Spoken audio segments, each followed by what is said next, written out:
What's up, comic book fans, and welcome to the 250th episode of Comic Books Transformed. I'm Pete, and right over there is my good friend Brian. We've been doing this for about, 3 or 4 years at this point, right? Something like that, yeah. Yeah. 250, man. That's a big number. Hell yeah. If you're talking like in terms of comic books, that would be, like over 25 years of comics? Yeah, I mean, most comics are weekly, but Right. We are. We are, exactly. And Brian and I, it's funny. We were doing really well with The Boys. And I think there was something right before The Boys that was really good.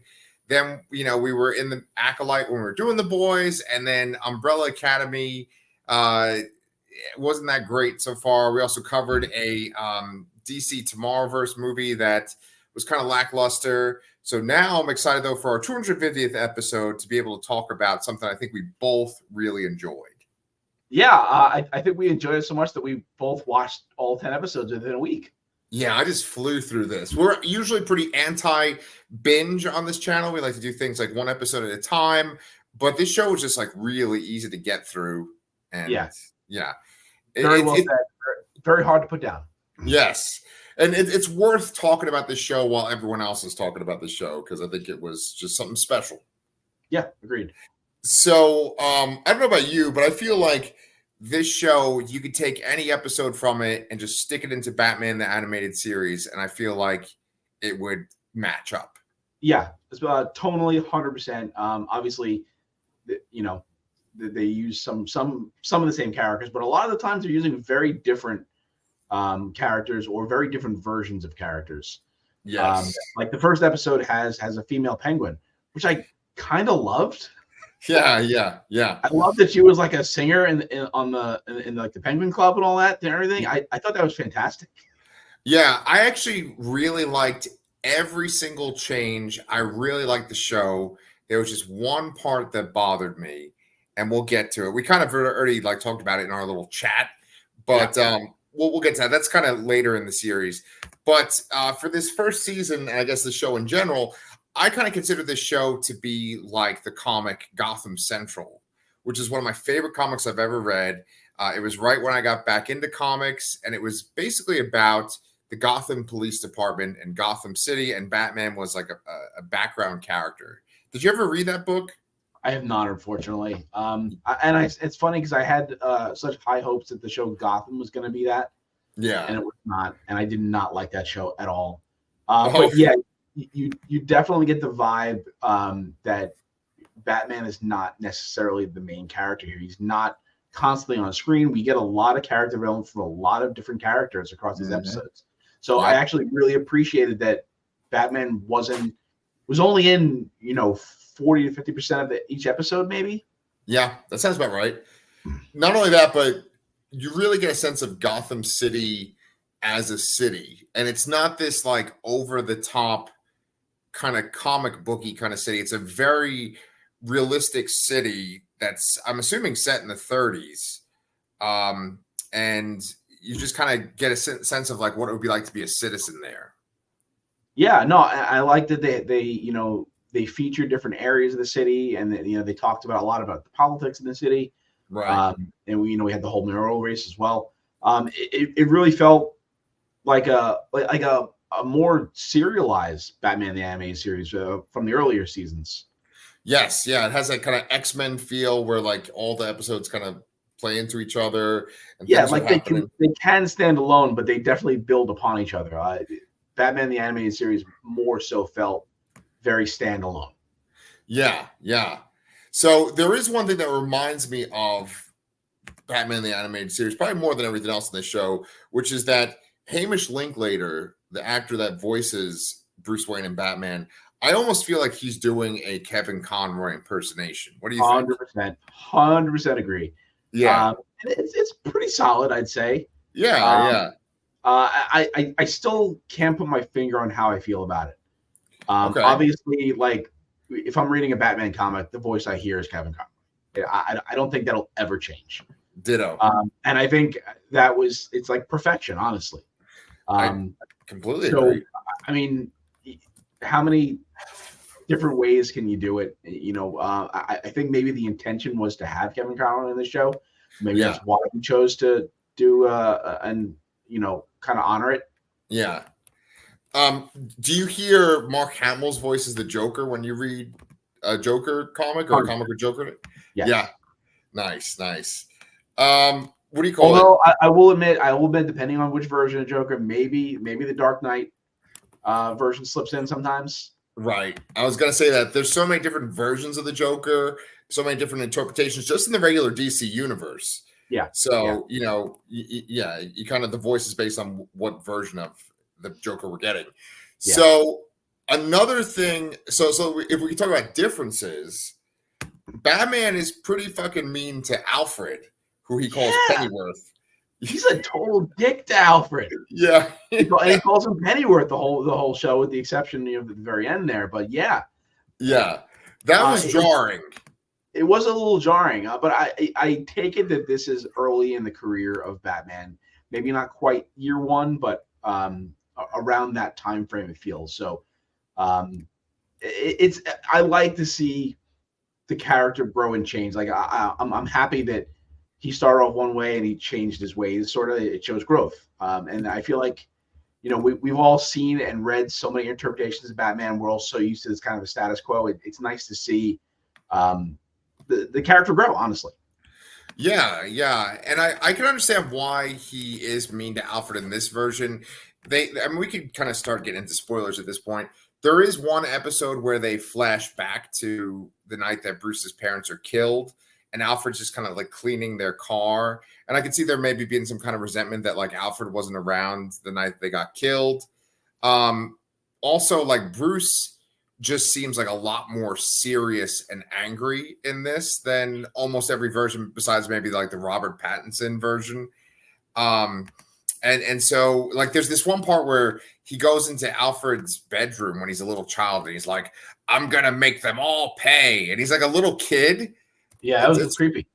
Yeah, exactly. But it's like, yep, that makes sense. That's what Bruce would be like. Yeah, that could easily be interpreted as a villain origin there, Right. And some people try to make that case sometimes too. Yeah, and there were plenty of times in the show where Batman's just like beating up the cops, whether they're crooked or not, Yeah, they make comments about that. They say it multiple times. It's like, oh, he's not scared of the cops. He's always putting cops in the hospital and stuff, And man, the number of times he jumps through a glass ceiling in this show. Yeah. That's his shtick, man. And he gets that, and he also gets at the end of the series, the standing on the rooftop with the lightning behind him, just like in the beginning. Yeah. Batman movies and then Batman the animated series. He's always jumping through windows, just like this. Yeah. They had to make up for it. I feel like in particular he jumps through like glass ceilings many, many times. Like I noticed it. More so than I ever noticed before. Obviously, he's breaking into things at the last second to save the day all the time. But it seems that it was always at the very last second, just out of nowhere, comes to the ceiling. Gotham must just have a lot of sunlights, Yeah, exactly. That too. It's like how many? Like I don't have. Actually, I do have a sunlight in my house. You better watch out. Batman's gonna fucking jump through that shit. I don't think it's big enough, but he'll make it work. He'll make it work, or just like his boots will be dangling. And he'll be like, "Oh, Pennyworth, get me out of Jersey," So let's talk about some of the other changes too. So Barbara Gordon, they do the race swapping thing where Jim Gordon is African American and then Barbara Gordon's African American. That's kind of in line of what they were doing with Batgirl in the DCEU. We got that Batgirl that we never saw. We actually never see Batgirl in this show either, but we get a whole lot of Barbara Gordon. Yes, we get a lot about Barbara Gordon, who seems very capable. She is a defense attorney in this, which I don't think she's been before. I don't think I've ever seen it. But one thing I'll say is I think every female character is very well written in this show. I like Barbara a lot, but I would say probably my favorite is honestly Montoya. I think she was fantastic in the show. And with the race swapping, that's fine, whatever. I am very happy they kept her with the red hair though, because that Barbara Gordon has to have red hair. It's just one of those things you can't change. And Yep. there is that weird joking curse out there that every race swap they do is always a redheaded character that they change to something else. So I'm glad they at least kept the hair red. Yes, yes. Me too. Me too. Yeah, she's excellent. Montoya's excellent. And it's kind of a nice coincidence because the first time I ever saw Montoya was in the animated series. I'm not sure. She might have even been made for the animated series too. I think she was. I'm not 100% sure. I think that's right. Yeah, just like Harley, which we'll get to her in a little bit too. Yep. But it's funny. I don't have a note for this, but I was going to say that I saw thumbnails pop up when the show first came out, and one in particular, there's one where it had Batman holding a gun, and the thumbnail was like, "Not my Batman." And so I started to think, okay, what are they complaining about? What's the issue? Does Batman shoot people? And he doesn't. He acts like Batman this whole fucking show. Yep. I don't really know because I didn't click on the videos because I didn't want anything spoiled. But I was like, okay, well, what's the problem? Are they mad that Barbara Gordon is black? Are they mad that they feature female characters a lot? And the usual kind of toxic quotes and problems that they have where they're like, oh, the female characters are better than the male characters and blah, blah, blah. Or like women wouldn't act like that. I will agree with that statement 100%. What's that? The female characters are better and more competent and more well-written than the male characters, 100%. Well, I mean, okay. Yeah, I guess because like almost every single cop and person that's in the Justice Department is like corrupt in this show. Yeah, it's a combination of corruption and just like being like dim-witted. Yeah. Well, so kind of corrupt and dim-witted. That kind of explains Bullock and Flask, right? Yeah, exactly. Yeah, Flask or Flask. Sorry, Flask. Yeah. So Flask is a little more competent, I would say. And he's the corrupt one. And there's a real great argument that somebody makes. I don't remember who it was, but they said like, Bullock is like the big dumb fall guy that just does whatever Flash says, sort of. It's totally true. Right. Yeah, I was kind of surprised because Bullock still, I mean, because he's doing what Flash wants him to do, he's corrupt himself. And usually Bullock is shown as one of the ones that's loyal to Gordon and, is not corrupt. But Flash is always corrupt. And that's the whole thing about this whole show in general is that you watch enough Batman, you see enough Batman movies and Batman cartoons, there's always the same beats. They always hit these same beats. And that's fine. It's like watching like Romeo and Juliet. It's like, okay, well, this has been around for, a couple hundred years at this point. We know this is supposed to happen. This is supposed to happen. Like, It's always like there's corruption in the police department and Gordon wants to get rid of the corruption. Batman's going to happen or help him. Like Falcone or which fucking boss is it in this one? Horn. Yeah, it's either like Horn or Falcone is like the main one, and then there's some kind of problem with Harvey Dent, and then Harvey Dent becomes Two-Face. It's always the same shit, over and over. Yeah. But I don't care if it's done well. I don't care. Yeah. Yeah, a lot of times it's almost seeming like you're watching just like an alternate version of Batman the Animated Series here, which it kind of is, but yeah, it's worth watching. Yeah, I mean, because like, how many fucking times, Brian, have we watched Harvey Dent become Two-Face, or like the stuff? Like, how many times have we seen sort of stuff from The Long Halloween, like since we started this channel? Yeah. Plenty of time. I mean, in movies and the animated movies too, and other shows. Yeah, it's one of the best Batman stories, and it shows because that's how many people want to incorporate elements from it. Yeah. Because I mean, we've seen, obviously The Dark Knight. That's a major part of The Dark Knight. That's before our channel. Then we reviewed The Long Halloween. That's the whole thing of the whole Long Halloween. They have little bits of the corruption and working with Gordon and stuff in The Batman that just came out. Yep. And then this, So let's talk about what's different though again too. So we got the Penguin, and you mentioned this already that the Penguin is a woman in this. And then it's funny because she has two kids and they're both Paul Scheer. Yes. It took me a few minutes to realize. I'm like, wait a minute. That's Paul Scheer. Wait a minute. They're both Paul Scheer. Right. And she just kills one of them too. Yeah. Just brutally murders one of them, and the wrong one at that. Right. Her own son. I was like, damn, that's cold. And then I thought that maybe he was gonna get rescued by Batman or he was gonna get out somehow, but he's just fucking dead. Yeah, a lot of the times Batman does not necessarily save everybody, and the criminals aren't always caught, and the show kind of ends on like a somber note in a way. It's not always a happy ending.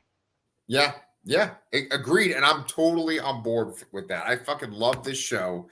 Harvey Dent, he's another one that's different. I mean, he there's no race swapping, there's no gender swapping. He's Harvey, but usually with Harvey, it's like he's like very morally like black and white, and he wants to do what's right, but then he starts to get frustrated, and then the criminals come after him, and Harvey has these like deep-seated anger problems.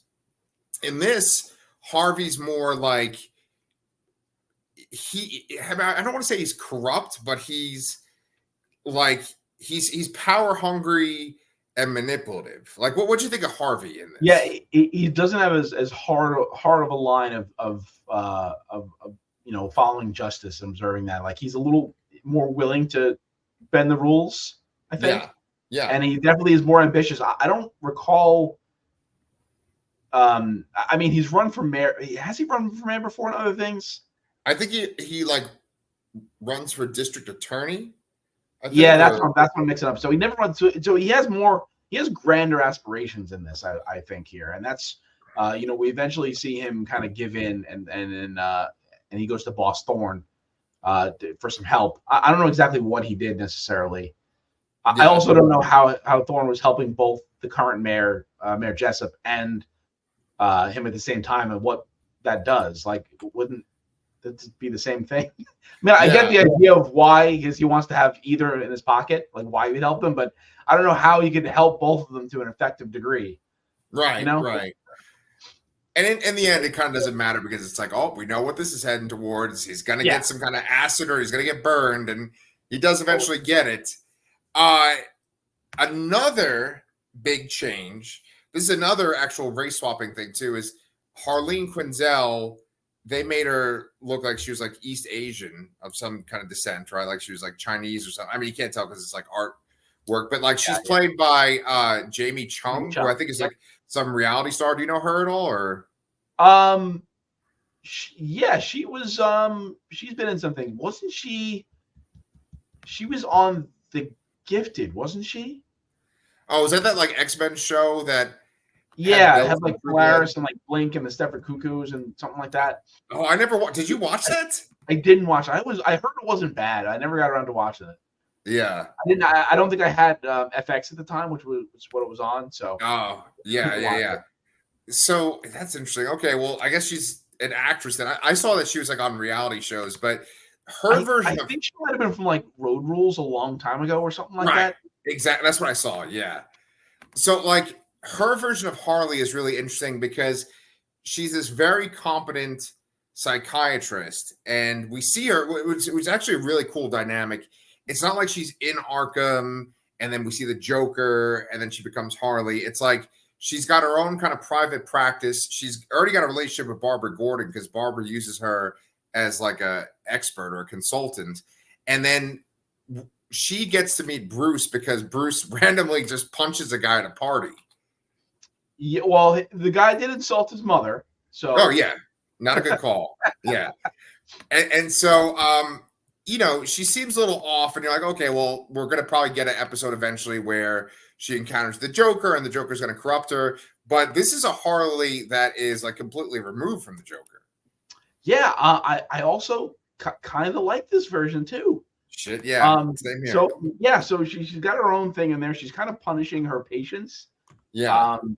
On her own, that she thinks that people are corrupt and too powerful.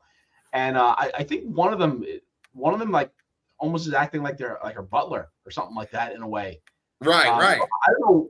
I guess maybe she's hypnotizing them in some degree or something too. But yeah, and so she's doing that on the side. She has a slightly different Harley outfit, and she's really into Montoya. Yeah. Right. There's like a lot of lesbian stuff going on in the show, and I'm totally cool with that. There's like her like in Montoya. There's a lot of like the Gotham City sirens like hanging out with each other. Whether it's Yes. like Barbara Gordon, her, Montoya, they all have like lunch together at one point, Yes. you know.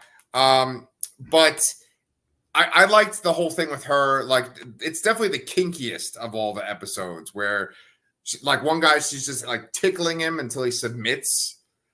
I would argue the Catwoman episode might be. Oh, the Catwoman. Well, that brings us up to my next ticker, Brian. Catwoman. So, okay, once again, this is a very different take on Catwoman. Yeah, and out of all the race and gender swaps they did, I'm most surprised that they didn't with Catwoman. I feel like she's usually like the first one they do that to. Yeah. I was very surprised that it was still like a white woman essentially. Yeah, but you know what? Considering like the time period of the show and the direction they take Catwoman in, I'm totally fine with that. On board with that because essentially she's like this, heiress to some fortune, but her father squandered away her family's riches, and so she's like, just one step away from bankruptcy, and that's why she becomes a cat burglar. Yeah, no, I really like that distinction too. I thought, who was the voice? Was it Christina Ricci? Oh shit! I didn't look up any of the voices. I'm yeah, sorry. No, there were some decent voices. The Penguin was Minnie Driver. This is Christina Ricci. That's cool. There was another fairly big name I can't remember off the top of my head right now. It'll come back to me. Well, I remember that like she had her own like Alfred type person, but it was a woman, and she was like this actress that's from Only Murders in the Building. I was like, oh, that lady. That was the one I noticed. But like I like just Selena's whole shtick in this because like Selena is usually like an orphan. She's usually Falcone's daughter, and she's like an orphan living on the street and doing all these kind of things just to make money. And in this, she's rich, but she's about to lose her money, and she gets kind of inspired by Batman to where she even makes her own like Catmobile. I love that. And they kind of keep catching her, but they don't have the evidence to book her. And so Batman gets this photographer to like take pictures of her robbing.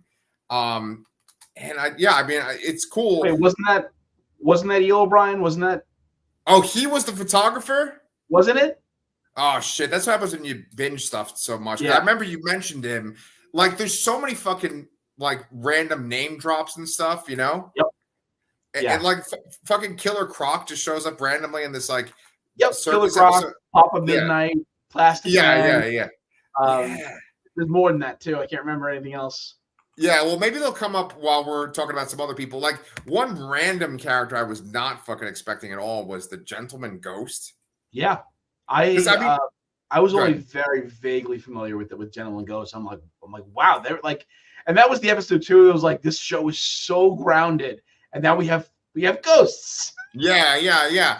Well, that was the whole thing. I'm watching an episode. I'm thinking, okay, it's gonna be like almost like Scooby Doo, where they're like, oh, they used same thought, right.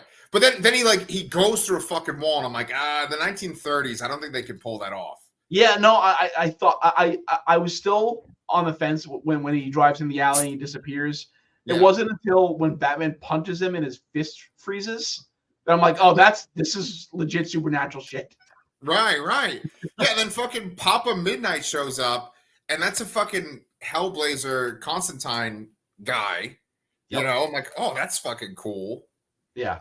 I think Gentleman Ghost is like a Hawkman villain. Oh man. Yeah, I think he started off in that, and I think he switched over. There was someone that was started off as a Hawkman villain and kind of graduated over to Batman. I think it might have been that one. See, there's a lot of villains in general that like they start out either as Batman villains and then they become somebody else's villain, or they're somebody else's villain, they become Batman villains. Like Deathstroke. I think Deathstroke was like a Batman villain first, and then he's more like a Teen Titans guy now. Well, I mean, yeah, Batman has the most and generally best rogues gallery, so he's got to share a little bit.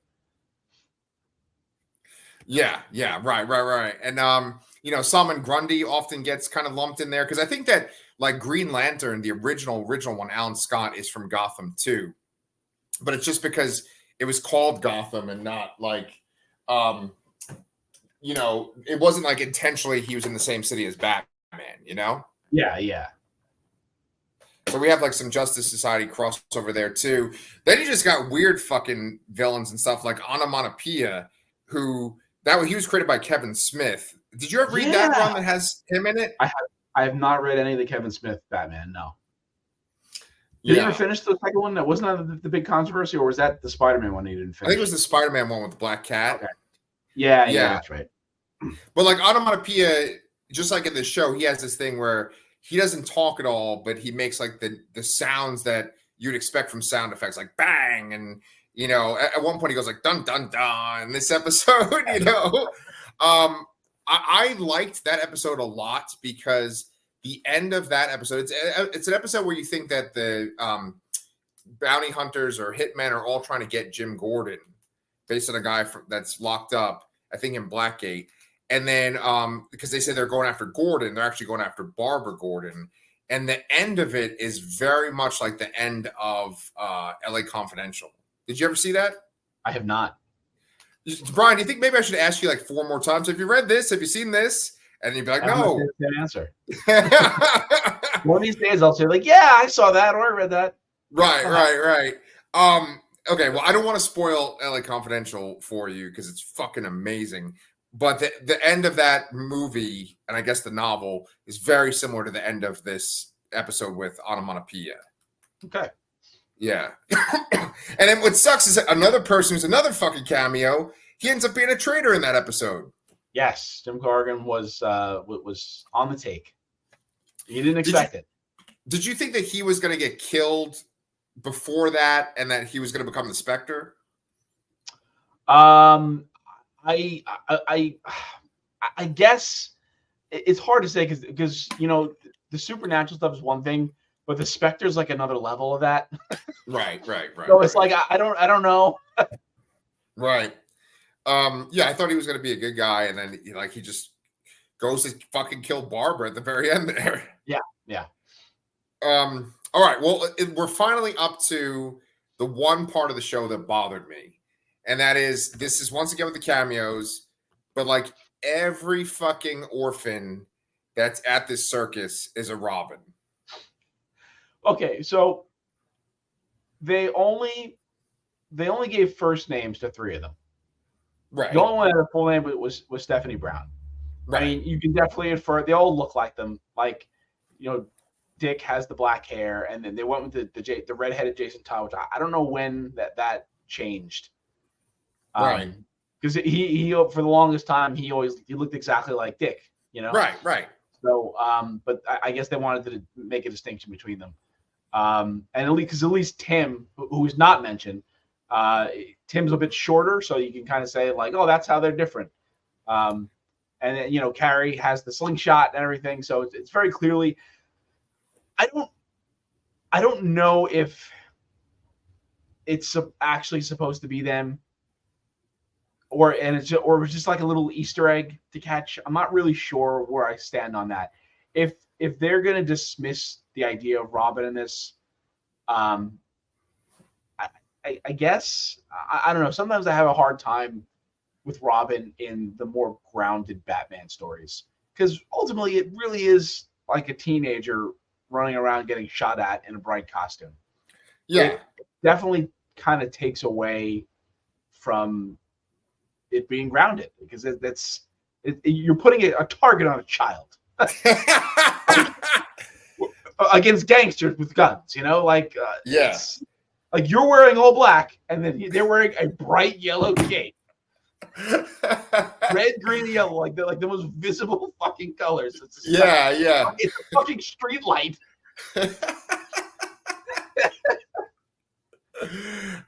I know it does stretch credibility. I don't know. It's hard because I don't like the idea of them all being orphans at the same time and them all being around the same age at the same time. Yeah. Well, although in the comics they kind of sort of almost are. With the exception of Harry, because that's a different timeline. But the 3 Robins are really not that far apart in terms of age and timeline, because that condensed, ever-changing comic book continuity timeline. Right. But Go ahead. yeah, it would be a disappointment if that's all we're gonna get of that. At the same time, Right. I'm sad, but not completely mad about it because Yeah. Like if go ahead. I do think it would be hard to write a young Robin into this show. Right. This show, just like Batman the Animated Series, which I mean does have Robin and Batgirl, and eventually has another Robin too.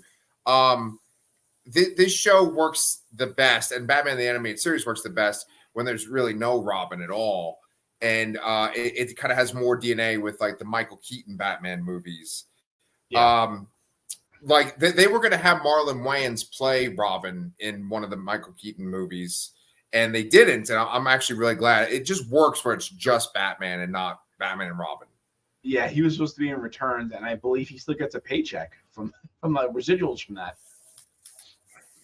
Yes, and besides that, DC made a Batman '89 comic, and like that version of Robin is in that comic. It's a real interesting comic. It like Billy D. Williams is Harvey Dent, and he becomes Two-Face in that.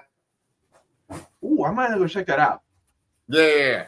I got that from the library. But I wanted to ask you too, in that circus episode, there's this girl that's like sucking the souls out of the kids. And they say her name. I totally fucking forgot her name. The Italian knight, who is, I believe, Nocturna. Who Okay. was not a child. She was an adult, and she was created in the 80s. I didn't know who it was. Like, she sort of looked and sounded familiar, but I had to look her up. So, yeah, she was created in the 80s. She was an adult. She actually has a relationship with Bruce. And obviously, they're not going to do that in this because she's a child. But so, okay. So then her brother in this is something Knight too, right? Anton Knight. Okay, so are they related at all to Ted Knight, who was Starman? That's a great question. I do not know. Yeah, because the way that Anton looks and his little experiment that he does, he looks like Starman from like the Golden Age. And then there's this amazing Starman comic from the 90s that James Robinson wrote. And I was like, oh, is that because I could have sworn I heard his last name first. I didn't hear his first name, and I was like, oh, is he supposed to be like Starman or Starman's son? And then I guess I don't know if they're related or not at all. And before you ask, I have not read Starman. Okay, I'm not going to ask you that. I kind of want to just fucking buy that for you because it's amazing. Yeah, no, the way you're talking about it makes me very interested in it. So I'll see if I can go hunt it down in the library or something, maybe. Yeah, it came out the same time as Sandman, or maybe like a little later, and it's just like so good, you know. Okay. But okay, so let's get to Two-Face and kind of towards the end, right? So Two-Face, Harvey gets the acid in his face, and they devote 2 episodes to him becoming Two-Face. What did you think of this look for Two-Face? Again, it's a more grounded look, a little more, because usually, you know, in it's a little bit more colorful, I suppose. You know, the original animated series, his face is like gray, and then in Batman Forever, it's like red and all this other weird stuff. It's cartoony. It just looks like someone's face was actually like, you know, had acid poured on it, all melted, and I guess a little more akin to The Dark Knight, maybe, because that was just more horrific than, you know, like graphic damage to the face rather than like a bright color or anything like that. Yeah. And then Batman's kind of responsible for pushing over the edge too. I know, what a dick, right? They're just sitting in this restaurant. He's, you know, acting like a good friend. I was like, wait a minute. He's like way too kind. He's been like a jerk this whole series. And all of a sudden he's like, Harvey, we got to get you out. Are you okay? And he's like, who do you think is responsible? We're going to go out on the town like the good old days. Yeah. How do you feel about how you're having your face melted off, Harvey? Right. How does that make you feel? Right. So he causes that. And, you know, Harvey just snaps. I really love the little sequences where he takes people out. And like I said, this is the story that we've kind of seen over and over again in the past couple of years, from The Dark Knight, Long Halloween, this, where he goes and he takes out a couple of mob people. He's usually brutal as hell, but the way that they do Two-Face in this is like he's got that kind of charismatic Harvey side, and then he just kind of like thinks that people are talking about his face, and he like gets really fucking angry. Yeah, and they do a really great job of showing the back and forth pulling between the good Harvey and the chaotic, crazy Harvey. Yeah. What is your favorite version of Harvey Dent and Two-Face? Oh man, I might say Dark Knight. I really liked Aaron Eckhart in that movie a lot. Yeah. But I do like it when it's. I mean, like I don't really care for like the Tommy Lee Jones version. Oh my God, it's so bad. I like it when it's grounded and tragic, like you have here, like the Greek tragedy kind of take on it. I think that's what's way better. What about the animated series Two-Face? That's good too. That definitely the earlier version when they first do it, they first have him turn into Two-Face, because that's a 2-part episode, I think, as well. It is, but you don't see him as much. Like I feel like you got a lot more development of Harvey beforehand in this than you did in the animated series, and then you have the 2-part episode or whatever when he turns into Two-Face, and then he's kind of sporadically around here and there, and then he's a little bit more cartoonish in the New Adventures of Batman and Robin, the 4th season. Yeah, agreed. In the animated series, we do get an episode. They established that Bruce and Harvey are friends, and maybe that they even went to school together. I think we might even get a flashback to them at like boarding school or something together in the animated series. And then there is one episode where like Poison Ivy poisons Harvey when he's just Harvey. That's right. Yeah. No, but I thought he was great in this, and I was actually really sad that he dies, because I like when the Rogues Gallery is all alive and they can like interact with each other, Yeah, at the same time though, it's almost sometimes like you can't have every villain coming back all the time necessarily. I think to hit the proper level of importance with Harvey's story, the proper amount of tragedy, it's actually better that he dies, because it's like just like in Dark Knight, honestly, like he's good, he falls and he kind of redeems himself by the end, sort of, and then he dies, and then there's no ambiguity there. There's less ambiguity because he's coming back as like a more cartoonish villain, robbing banks and all this stuff later on. It doesn't seem. It seems better that he dies, actually. Yeah, that's a really good point. I agree with you there. It's like this kind of complete story. It is like this tragedy that I told you, as said in the clicker here. Yeah. So, I mean, throughout the season, besides Two-Face, and I haven't even made a clicker for Clayface, because we actually get Clayface in one of the very early episodes too. Yes, and the Battle of Carlo Clayface too. Yeah, and he looks awesome. They do this great sequence where like Batman and Clayface are fighting with swords, like old kind of Errol Flynn. That was fantastic. And then we got is it Firefly or Firebug? It's Firebug, which I didn't know there were differences, but I think it is not, because it usually is Firefly, but this was Firebug. Okay. And Fire, and the Firefly Firebug, he's very similar to what's Heatwave from The Flash. Yes, yeah. Where it's like they're just like pyromaniacs that are just like obsessed with fire, Yeah. So we get them too, and I'm sure there's other people I'm not even fucking mentioning. But of course, you can't go a whole season of a Batman show without him. I am very over Joker, as I've said on the show before. So I roll my eyes a little bit. I will admit that. I was so happy that they gave us some big heavy hitters villain wise in this, but not everyone. And they went some real deep cuts, but they had to go back to the well of Joker. And I'm still going to watch season 2, whatever comes out, of course. But I almost wish they didn't do it. Is there supposed to be a season 2? I hope so. Yeah. Good. I know. We need more of this and less Umbrella Academy, which we're going to record in about 2 minutes. Which, I mean, it's over, so I guess we are getting less. And like less Acolyte, less a lot of the stuff that we've been covering. More stuff like this. Yeah. I agree. So, did you have anything else you wanted to say about Batman: The Caped Crusader season 1? No, I guess I feel like we didn't talk enough about Montoya. I just really want to say that how much I love Montoya in this show. Oh yeah, general presence there, being the kind of, you know what? I actually do want to talk about Gordon a little bit too. sure. I didn't really like this Gordon that much. Okay. Like if you had to pick a favorite Gordon, which one would you pick? Oh, I mean, it's gonna be the fucking animated series Gordon. Yeah, of course. Like the one that's like, you know, he's stands for justice. He's you know, like I feel like this one was a little more like cynical. Yeah, he's a little more cynical. And although I really liked him in the episode with Firebug when they were saving the kids from the burning building with Batman, ultimately I didn't like this Gordon that much.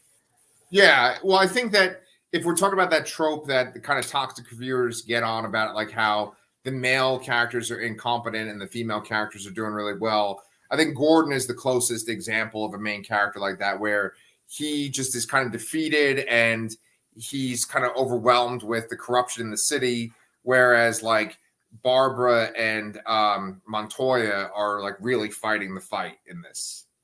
Yeah, I feel like usually that's the kind of Gordon you have. You have the Gordon that kind of rises above the ranks despite the odds against it and the corruption and odds against him.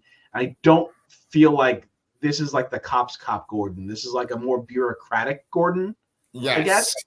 Yes. And I like the, you know, the Gordon that comes from, you know, I guess, I mean, they say he came from those poor apartment buildings and that was the beat he walked and all that, I guess. But it doesn't come across like that. He's not the cop's cop. He's more like a political cop in a way. Yeah, and his relationship with Batman is diminished too. Batman has more of a relation with Barbara than he does with Gordon in this. Yeah, and that could potentially change. And then at the same time, we were talking about Robin before. I mean, do they give us Batgirl in this? I don't know. I think it'd be weird, right? I don't know. I mean, she does seem to be physically capable of doing it. She does, you know, fight a couple guys off here and there. Yeah. So I wouldn't be surprised if they did it. I guess it would just be weird that, you know, Barbara's this adult and then all the Robins are like 10 years old. Right. And you definitely can't have that Dick and Barbara romance. That's for sure. No, definitely not. No. That would be weird. That's like Padme and Anakin. Yeah. Worse. Yeah. Oh, no, not worse. Not worse. Same thing, really. Yeah. Oh, little Dickie. Poor guy. Got his soul sucked out, but I think he's okay. Yeah. He'll be all right. Yeah. That was actually one of my favorite parts of the episode, too, was when they're going to take Nocturne out into the sun, and Batman's like, I can't do that. And then what's-her-face from The Dark Knight Returns is like, yeah, you can. Yeah. He's like, go kill her. Yeah. No, I fucking love the show. I would definitely love reviewing another season with you. This is a great way for us to spend our 250th episode. And absolutely. Now it's time for us to record our Umbrella Academy review. Yes, we have episodes 3 through 6. 3 through 6. Yeah. So, guys, if you haven't liked and subscribed, please do. And Brian and I will be back next week for our Umbrella Academy.